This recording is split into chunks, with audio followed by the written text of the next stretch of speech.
സമസ്ത മേഖലകളെയും സ്പർശിക്കുന്നതാണ് UDFന്റെ പ്രകടന പത്രിക. രാഹുൽ ഗാന്ധി പ്രഖ്യാപിച്ച 5 ഇന്ദിരാ ഗ്യാരണ്ടി പ്രഖ്യാപനങ്ങൾക്കൊപ്പമാണ് മറ്റു വാഗ്ദാനങ്ങൾ.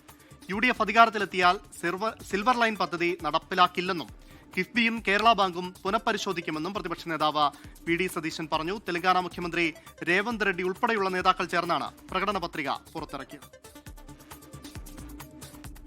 രാഹുൽ ഗാന്ധി നേരത്തെ പ്രഖ്യാപിച്ച 5 ഇന്ദിരാ ഗ്യാരണ്ടി ഉൾപ്പെടെയുള്ള വാഗ്ദാനങ്ങളാണ് UDF പ്രകടന പത്രികയിൽ.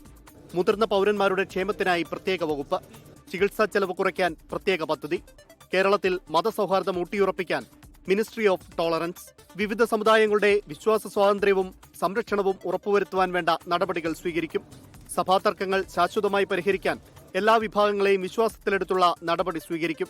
ഞങ്ങൾ സിൽവർ ലൈൻ ഒരു കാരണവശാലും നടപ്പാക്കില്ല. സിൽവർ ലൈനിന്റെ ഡീനോട്ടിഫിക്കേഷൻ UDF ഗവൺമെന്റ് വന്നാൽ ഉടനെ എന്താ ചെയ്യുന്നത്? ഇവർ ആ പദ്ധതി നടപ്പാക്കുന്നുമില്ല. ആ പദ്ധതിക്ക് വേണ്ടി സ്ഥലമെടുത്ത ആളുകൾ എത്ര വർഷമായി. ഒരു മകളുടെ കല്യാണത്തിന് അതൊന്നും പ്ലഡ് ചെയ്യാൻ പറ്റില്ല, ഒരു ബാങ്കിൽ മോർഗേജ് ചെയ്യാൻ പറ്റില്ല, വിൽക്കാൻ പറ്റില്ല. ആ പാവങ്ങളെ മുഴുവൻ ഈ ഗവൺമെന്റ് കഷ്ടപ്പെടുന്നതാണ് ക്രൂരമായ മനസ്സോടുകൂടി. സിൽവർ ലൈൻ നടപ്പാക്കില്ല എന്ന് ഏകദേശം ഒരു തീരുമാനമെടുത്താണ്.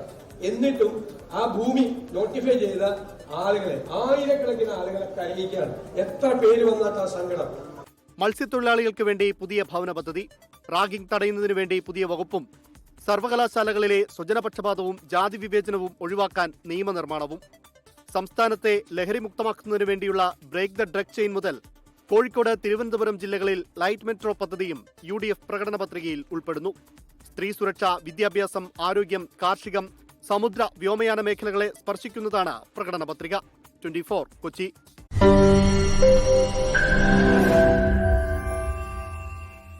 ലോകത്തെവിടെയായാലും ഏത് സമയത്തും 24 വാർത്തകളും ഓഗ്മെന്റഡ് റിയാലിറ്റി പാക്കേജുകളും എക്സ്പ്ലെയിനറുകളും വിശദമായി കാണാൻ ഞങ്ങളുടെ YouTube ചാനൽ നിങ്ങൾക്ക് സബ്സ്ക്രൈബ് ചെയ്യാം.